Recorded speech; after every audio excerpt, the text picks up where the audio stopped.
안녕하세요. 말씀의 맛 이태영 목사입니다. 오늘은 지난 시간에 이어서 영에 속한 사람, 육에 속한 사람이라는 주제로 또 하나님의 말씀을 이야기하고자 합니다.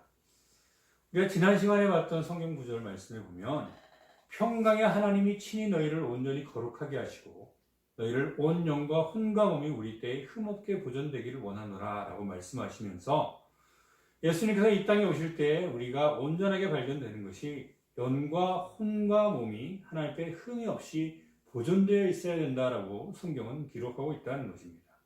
그래서 온전한 사람이라는 것은 눈에 보이는 육신만 존재하는 것도 아니고 또 우리가 생각을 하고 감정을 느끼고 또 양심을 느끼는 등의 혼적인 존재만 있는 것이 아니라 그 더 깊은 곳에는 영까지도 있어서 이것이 온전하게 준비된 것이 예수님을 맞이할 준비가 되어 있는 사람이다라고 성경은 말씀하고 있는 것입니다. 지난 시간에 말씀했던 것처럼 하나님께서 사람을 창조하실 때에 육신을 창조하시고 하나님께서 지으시고 그 코에 하나님의 생기를 불어넣었을 때 비로소 사람이 살아있는 혼이 되었다라고 성경은 기록하고 있다라고 말씀하고 있습니다. 근데 우리가 이 혼이 우리가 육신을 통하여서는 물질 세계를 느끼는 것처럼 영을 통해서는 하나님을 반드시 느끼면서 살아갈 수 있어야 된다라는 것이죠. 이것이 처음에 하나님 앞에 창조되었던 온전한 사람의 모습이었습니다. 육신을 통하여서는 이 물질 세계를 느끼며 또 영을 통해서는 하나님을 온전하게 느끼면서 살아갈 수 있는 것이 사람이었고요. 그래서 예수님께서 하신 말씀처럼 예배할 때에 영으로 하나님을 찬양하는 것처럼 영을 통하여 하나님 앞에 온전한 교제를 할 수 있도록 그렇게 창조되었던 것이 사람의 원래 창조된 모습이었습니다. 처음의 모습은 이 균형이 아주 잘 맞았어요.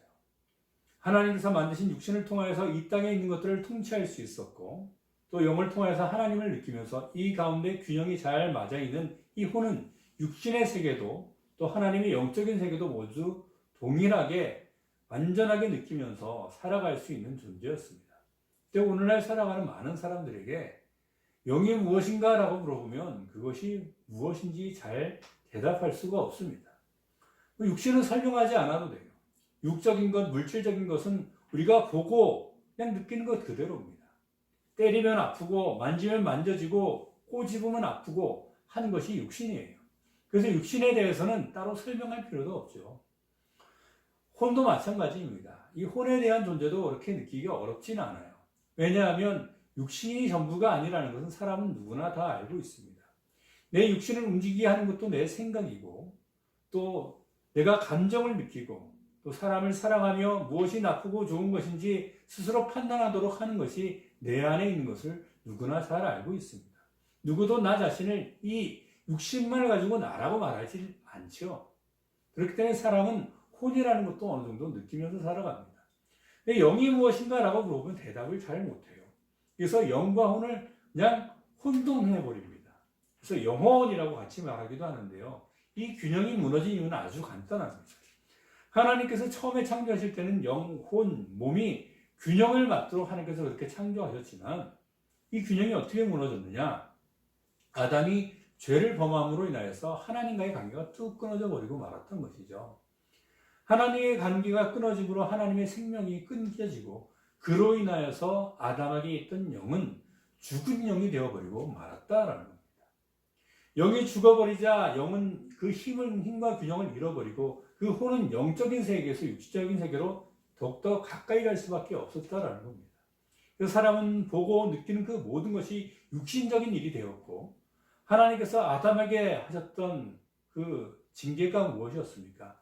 내가 이제는 내가 먹고 살기 위해서 밭에서 땀을 흘려야 한다라고 하면서 육신적인 피로의 한계를 느끼고 수고하는 그런 징계를 받을 수밖에 없었던 것이 인간의 모습이었다라는 겁니다. 영이 죽음으로 인하여서 혼은 점점 영의 세계로부터 멀어져 가고 육신의 세계가 가까워짐으로 인하여서 육신에 더욱더 민감하게 반응할 수밖에 없는 사람이 되었다라는 겁니다.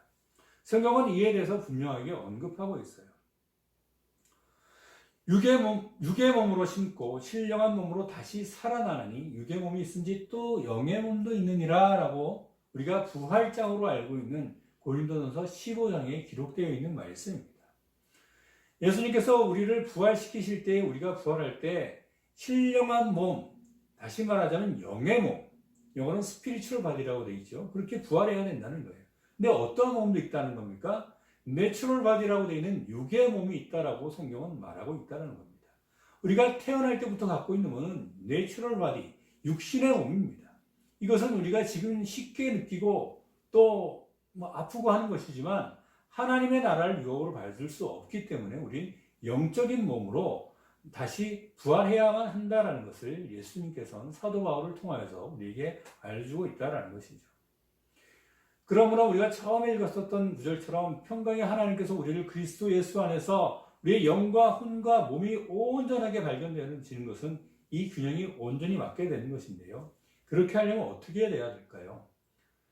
사람의 혼이 육신에 착 달라붙게 되고 육신이 저주받을 수밖에 없었던 것은 죄로 인하여서 그 영이 죽었기 때문이다라고 아까 말씀드렸습니다. 그렇다면 이 혼이 점점 육신의 세계로부터 영적인 세계로 가까이 가는 방법은 뭐냐면 우리 안에 죽은 영을 되살리는 것이고 그것은 성령께서 우리 안에 하시는 일인 줄로 믿으시기를 바랍니다. 성경은 이렇게 기록하고 있어요. 사람의 일을 사람의 속에 있는 영 외에 누가 알리오라고 말하면서 사람 속에는 영이 존재한다라고 말하고 있습니다. 근데 이 영이 죽어서 제대로 역할을 하지 못하면 이 혼이 영을 인지하지 못하고 살아가는 거예요. 그래서 성경이 일컫는 바는 무엇이냐면 육에 속한 사람과 영에 속한 사람을 구별해서 말하고 있습니다. 고린도전서 2장 14절에 보면 육에 속한 사람은 하나님의 성령의 일들을 받지 아니하나니라고 말씀하고 있습니다. 우리가 육에 속한 사람으로 지속적으로 살아간다면 하나님의 성령의 일들을 우리의 삶 속에 받아들이지 못한다는 것이죠.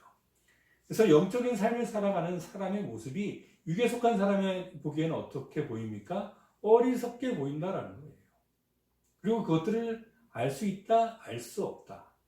오늘 본문 말씀 보면 뭐라고 되어 있습니까? 또 그는 그것들을 알 수 없다라고 말을 하면서 오직 이러한 일들은 영적으로 분별된다라고 말하고 있습니다. 그러면 우리는 더 이상 육에 속한 사람으로 살아가는 것이 아니라 영에 속한 사람으로 살아가야 한다는 것이 하나님의 권고하심이고 우리가 성령을 받은 거듭난 그리스도인은 반드시 육신에 속한 사람이 아니라 영에 속한 사람으로 살아가야 된다는 거죠.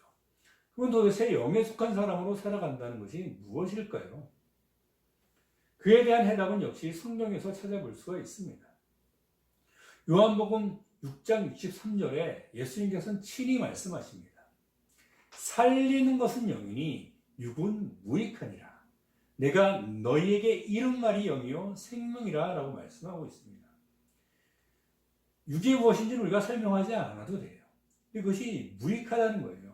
먹고 싶으면 먹고 자고 싶으면 자고 하는 이 육신의 생활이 우리에게 어떤 유익을 가져다 주는 것은 결코 아니라는 겁니다. 육신이 요구하는 대로 살다 보면 어떻게 됩니까? 물론 우리의 육신의 몸도 건강하게 살 필요는 있어요. 근데 우리가 그것을 절제하면서 살아가지 못하고 육신이 원하는 대로만 살아가는 그런 사람을 폐인이라고 말하고 있다는 것이죠. 그러나 영적인 사람은 살리는 삶을 살아갈 터인데 그것이 바로 무엇이냐면 예수님 말씀에 의하면 예수님께서 우리에게 하신 그 말씀이 바로 영이요 생명이다 라고 말씀하고 있습니다. 곧 영에 속한 사람은 육신의 소욕대로만 살아가는 것이 아니라 성경에 기록된 말씀을 통해서 하나님의 뜻이 무엇인지를 알고 그 생명을 따라서 살아가는 삶, 그것이 영에 속한 사람이 살아가는 삶의 모습이다라는 것이죠.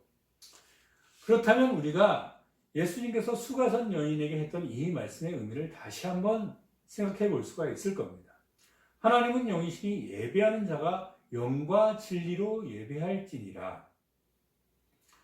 예전 개역성경에는 이 영과 진리를 신령과 진정이라고 번역을 했던 적이 있습니다.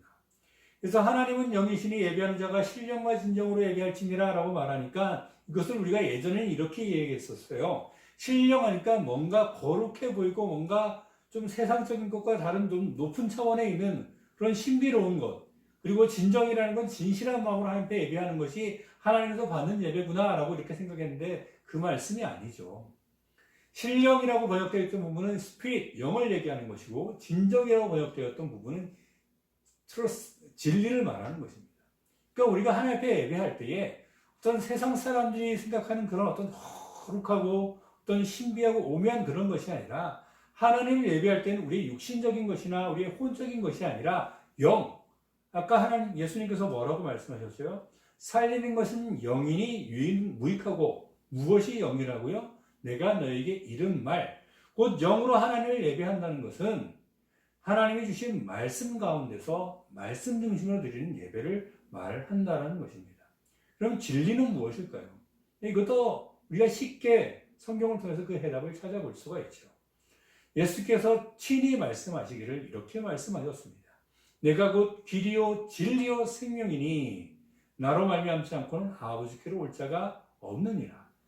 시작도 예수 그리스도요 끝도 예수 그리스도입니다. 영으로 예배드린다는 것은 예수님께서 우리에게 하신 그 말씀, 곧 기록된 성경의 말씀 가운데 그 진리 가운데 드려지는 것이 예배요. 또 예수 그리스도를 벗어나서는 하나님 앞에 예배를 할 수 없다는 겁니다. 예배의 주인은 예수 그리스도인 줄로 믿으시기를 바랍니다. 그리고 우리가 영적인 삶을 살아간다는 것, 영에 속한 사람으로 살아간다는 것도 또한 우리가 예수님께서 우리에게 해주신 그 말씀을 기준으로 살아간다는 것을 우리에게 일컫고 있는 것이죠.